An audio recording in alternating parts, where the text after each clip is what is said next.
No, all good, all good.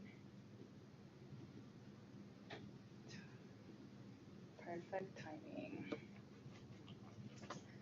So hello everyone, welcome to the Awesome Meditation Center. My name is June and I'm currently honored to be serving the community as a center director. And I'm happy to be giving a talk titled In Conversation, the Art of Relating. Thanks for being here, including the folks on Zoom that I can see too well. Elfna, hello, hello. So I'd like to do a little introduction, especially for the newcomer or newish comers, just kind of reiterating again and again. Seasoned meditators, please pardon me. But again, I'm happy to be serving as a center director, and I'm technically one of the new ones because I started in 2022. And Dallas Meditation Center's core gatherings formats are inspired by Plum Village traditions. I like to mention this as Thich Nhat Hanh, I often mention, and different speakers mention him.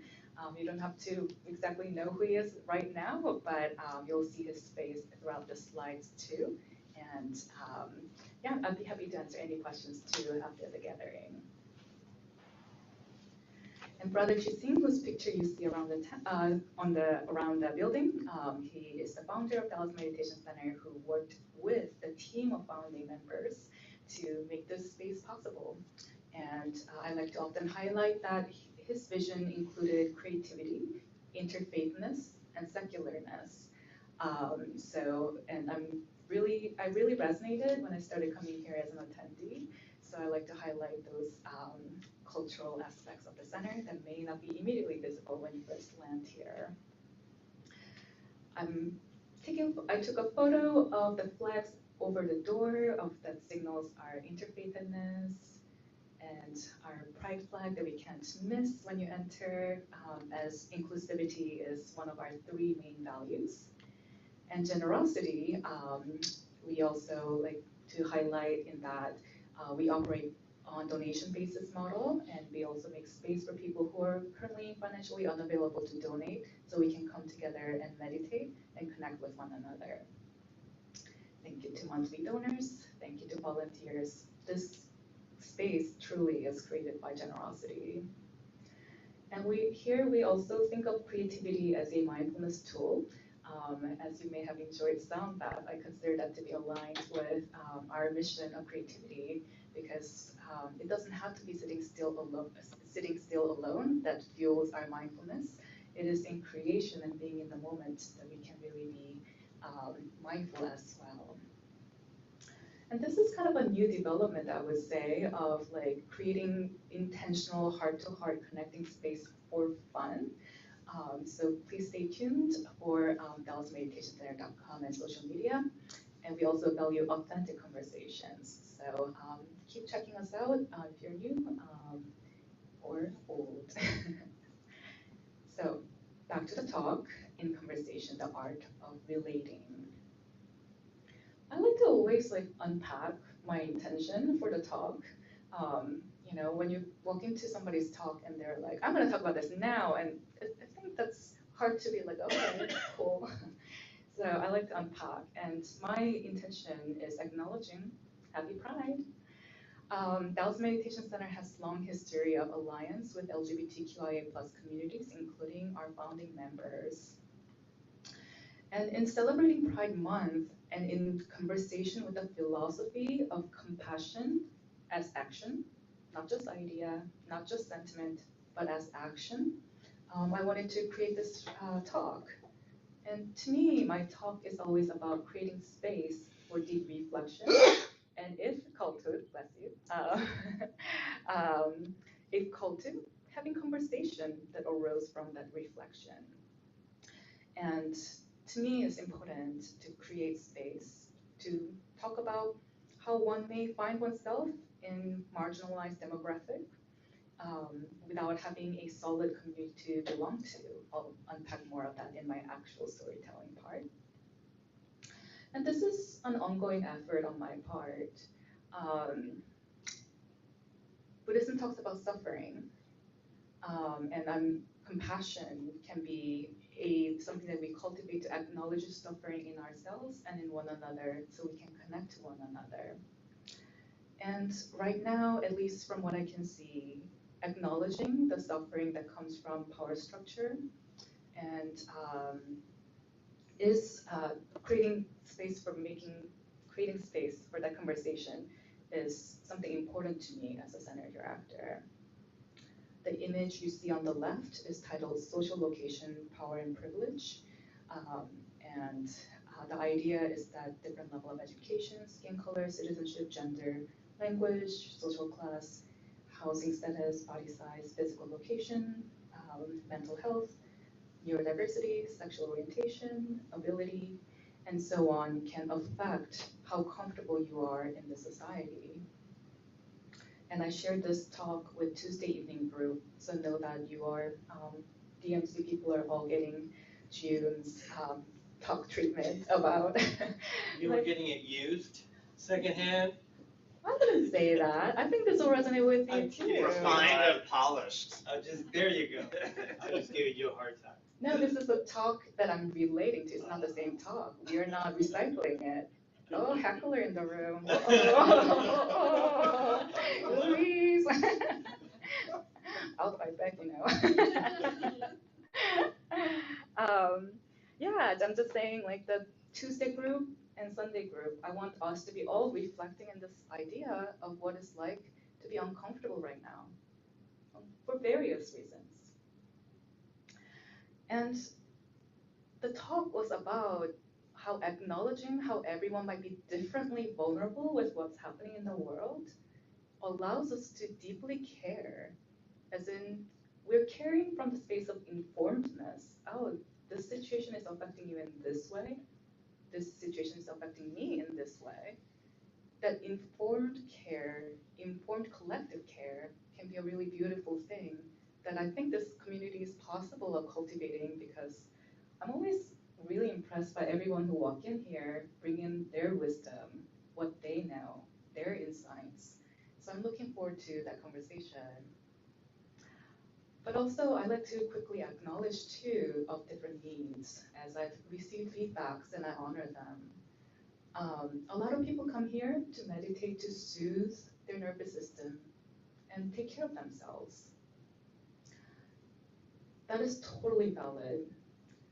And these talks may not necessarily, initially at least, is that soothing of a conversation topic. This is why Tao's Meditation Center's culture of respecting everyone's agency is important to me. What that means is that we have a good established culture that if anything that we do doesn't resonate with you, don't do it.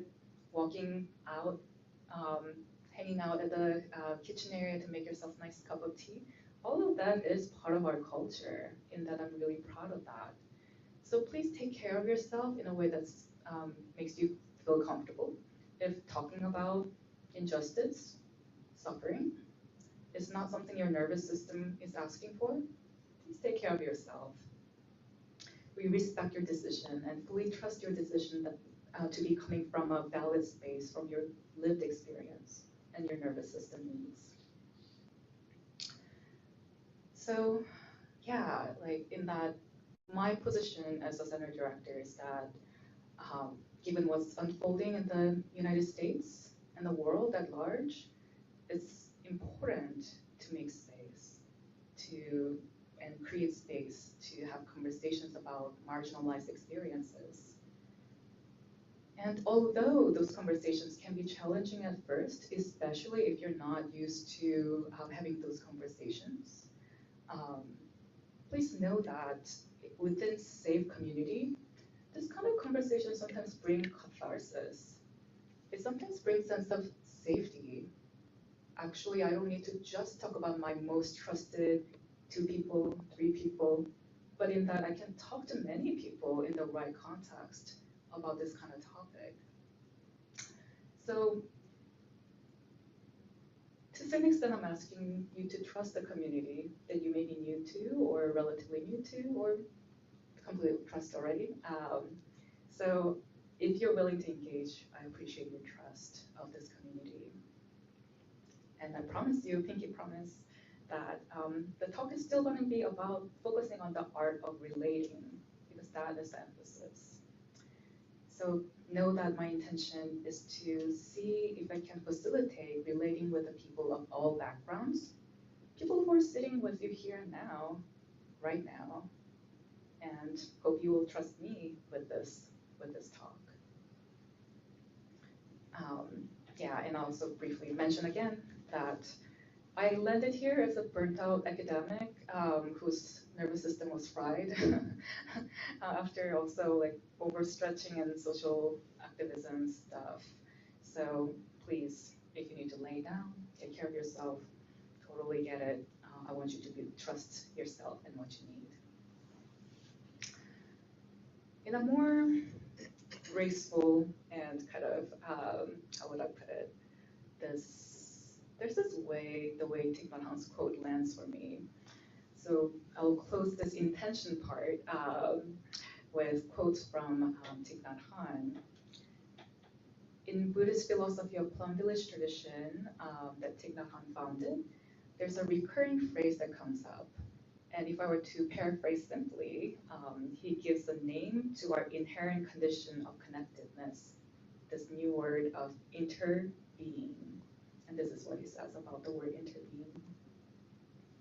And I think this concept can be an entry point as to why we spend time thinking about suffering, why we spend time reflecting on how we or any other people may be vulnerable. It's not a good feeling sometimes to think about that, but I believe this concept gives you why we make time. So this is Thich Nhat Hanh on interbeing. The verb to be is always to intervene. This means that we are all connected and that everything relies on everything else. By taking care of another person, you take care of yourself. By taking care of yourself, you take care of the other person. And if you suffer, I suffer. If you are not safe, I am not safe. To intervene and the action of interbeing reflects reality more accurately than common perception that we're separate beings doing our own thing. If you suffer, I suffer. If you're not safe, I'm not safe. So this is a habit energy from my academic teaching time of the lesson plan. To create this space for reflection, I'll be sharing some of my story of struggles, and the story involves how my mother's rejection of what I disclosed about my sexuality affected the way I related to the world, or rather didn't relate to the world. And I'll share some quotes from beautiful articles published on plumvillageparallels.org and relate to them, my story to them. And hopefully by that time the room has warmed up and we can have an optional small group conversation time. And please know that whatever came up during the talk or meditation is welcomed in conversation time. And not engaging, silence, or I'm just still digesting are perfect response to if you don't know what to say. So here's the story part. I arrived to at the United States as a teenage exchange student in 2004. That's 20 years ago, I guess. Crazy. Although I was an exchange student in some way, I was a teenage runaway. Reeling from trauma from abusive educational system and cultural conservatism at the time that I could not handle. And Carrollton ISD teachers that I connected, that sees a lot of Korean immigrant population, said I'm hardly alone in this. One even confided with me, I consider Korean students to be a form of refugee. Sometimes people ask me, how could you pick up and leave your home country and community just like that? And my reply often is that I never felt like I belonged to the culturally conservative family and Korean Baptist Chimnekyo community of Daejeon, city that I grew up in. So if there was no sense of belonging, it's kind of actually easy to leave. And also, I was having a full-on crisis after really traumatic brain tumor removal surgery, which I won't get into tonight. But this is how I found the sense of belonging. That is, studying literature in South Bend and Chicago area. I was in the community of artists who gave each other a lot of permission to do whatever they want and be however they wanted to be in the way that felt right. And that was the first sense of community that I found from the moment of birth, I think. Seth, my good friend from that time, used to like sensuously sing the songs. Chicago, Illinois, like a shiny toy. And that was my life, and I loved it there. And from that space, I learned that I was bisexual and queer. And in that community, I felt safe to explore different relationship formats that would be considered unconventional by many folks, which I won't disclose in respect of my partners of the past and present. And although I felt like I found community, I've drifted far from my community culture of origin, I had this yearning for connection, authentic connection with my parents, family, and some enduring friendship. So in retrospect, the disclosure was a little bit of a tall ask. Uh, I came up to my mom, shared about what I learned about myself, how I liked living my life. And I learned that, that was, in retrospect, again, it was a tall ask. My mom married through arranged marriage that her parents pushed her through. And yeah, so I told her about everything that I learned about myself. I wanted her to know it, I wanted her to approve it. And after a long pause, she replied, 인간이라면 그렇게 살면 안 되지. If you're a human, you shouldn't live like that. And I realized this conversation affected me more than I thought at the time, especially after I left my community of artists in South Bend and Chicago area. And like, this isn't exactly the most uncommon experience either. My friends who belong to LGBTQIA communities said, yeah, no, my dad, my mom, those are common experience. But what I lament now is that that experience blocked my ability to open up and relate to people beyond my tiny small community of trusted people. And once I left Chicago, South Bend area, in like kind of like in-person friends, I didn't know how to open up about this part.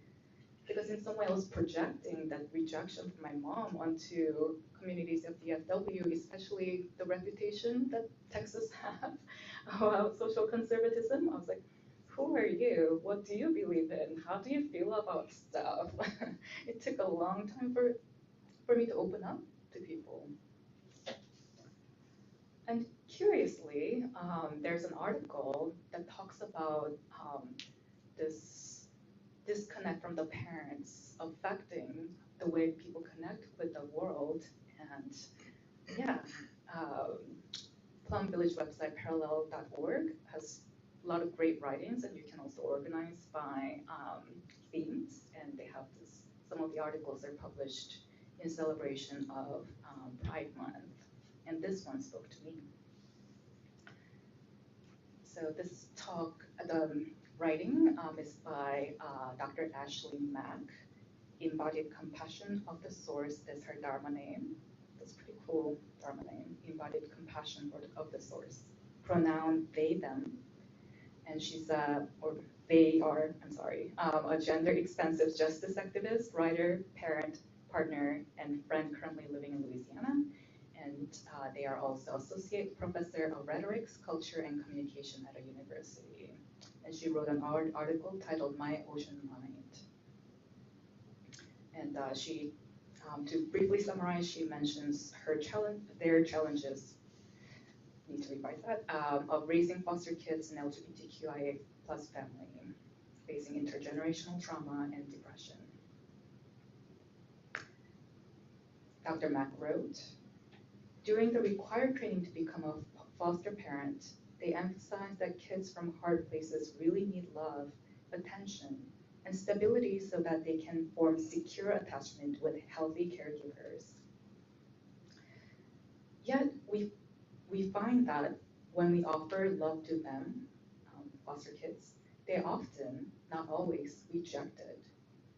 If you try to comfort them when they're suffering, they can, not always, lash out and recoil. This type of response is commonly referred to as blocked trust.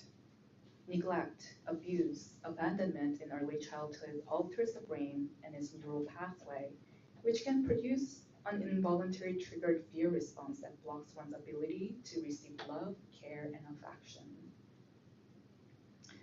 Even though their foster kids are now safe in our home, they do not fully trust that safety. We get along extremely well, yet their bodies and minds still manifest their past experiences. And then Dr. Mack quotes Thich Nhat Hanh's poetry from 50 verses on the nature of consciousness in understanding our mind. Poem 47. The present moment contains past and future. The secret of transformation is in the way we handle this very moment. The secret of transformation is in the way we handle this very moment. So the way I related to this article by Dr. Mack is that by considering the idea of blocked trust, that experience with parents can lead to projecting that blocked trust onto people that have nothing to do with it. And that in that unhealedness of mine, I was living in the past, so to speak, and seeing the fear of the same rejection in what's before me that has nothing to do with that experience, and that I lived that way for a really long time. So another conversation that I would like to, another being I want to introduce to this space is Sister, I don't know how to pronounce the Vietnamese accents, so I'll do my best. Boi Nhiem of Magnolia Grove. Her Dharma name is True Pearl and pronoun is she, her. And she is residing at Magnolia Grove Monastery in Mississippi, USA. And she wrote an article titled Love and Relationship, Inclusivity. And she describes her journey of becoming an ally when she first was kind of challenged by not understanding culturally what it means when her community members would come to her and say they are gay, they belong to the community of LGBTQI+. She just didn't know what that meant, but she reflected on suffering and discrimination, marginalization, and came to become an ally. But the particular quote that I really enjoyed that I'll relate to is her unpacking the word relate, because as a person who studied literature, our habits are unpacking words and what they mean, and that's super fun for us. So she wrote, do you know that the word relate means restore, bring back? It can also mean to make it last, solidify, strengthen, repay, and one interesting meaning, give up. Isn't that interesting? The word relate also can mean give up. Take a moment and ask yourself, are you able to restore, bring back, make last, solidify, strengthen, and repay in your relationship, whatever it may mean? What really struck chord for me, I don't know about you, what spoke to you from this quote, is that relating as letting go.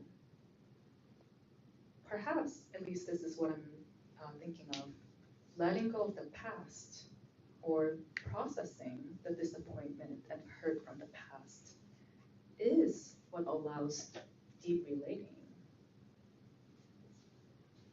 Perhaps being here and now with full presence of what is actually unfolding here and now, rather than part of me always looking at the past. That's what allows me to relate deeply, to restore, to bring back, to solidify, to strengthen my current relationships. I'll close my storytelling part, transition into group sharing with another poem Dr. Mack shared in her writing. This is again by Thich Nhat Hanh. 48. Transformation takes place in our daily life. To make the work of transformation easy, practice with the Sangha. The word means mindful community. But also, I'm a person of like enjoying music, culture, Thich Nhat Hanh's poems too. To me, this song also conveys what it means to let go, to relate deeply, and how community is part of the equation. Being able to process the hurt from the past. Connection as essential ingredient to letting go of the past. See if the song resonates with you. So I practiced singing the song. Let's see if I can do it.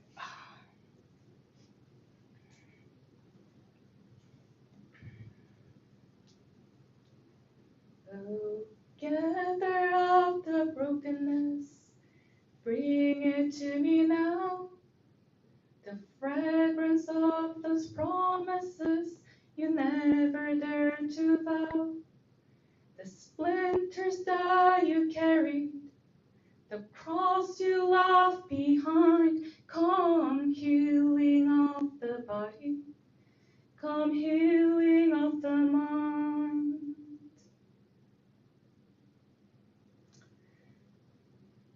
So I dedicate the song to all of us that carry some sort of splinters, some sort of cross. How much hard we try to let them down. It takes practice. So kudos to all of us for chipping it away, one practice at a time. So on that note, invitation, non-mandatory invitation for small group conversation. Again, I acknowledge that it requires a certain level of trust to enter delicate space perhaps, or maybe not delicate, maybe you're feeling fine. I'm just gonna plug. Is that group of 3 or 4 seems to be generating good intimate conversation. So if you're willing to break into small group and have a conversation, a quick reminder is to, you don't have to, but see if you can, if you want to bow in and bow out to signal clearly that you're about to share, that's one option that you can explore with. But definite invitation here is to practice deep listening. And what that means is that you're giving generous attention to the person you're speaking to, while also noticing, I'm feeling this, I'm noticing that. So make this also a practice of mindfulness. Lastly, see if you can balance making space for yourself, but also for another person. We'll probably talk for 15 minutes or so. So use your intuitive sense of like, I think that person never spoke, but also like if you have like 3 minutes left and one person didn't say anything, pass the invisible speaking baton to the person, please. And again, making yourself tea in the kitchen is perfectly valid option if you don't want to talk. And some of the conversation starter is needed. We don't seem to need it, but I'll just offer it. What came up for you listening to Jiyoon share? How are you or anyone affected by what is unfolding in the world at large? What comes to you if you're to reflect on blocked trust as a concept? What comes to you if you're to think about this unpacking of the word relate? So we'll pause this the recording now, please, Jake, and turn and make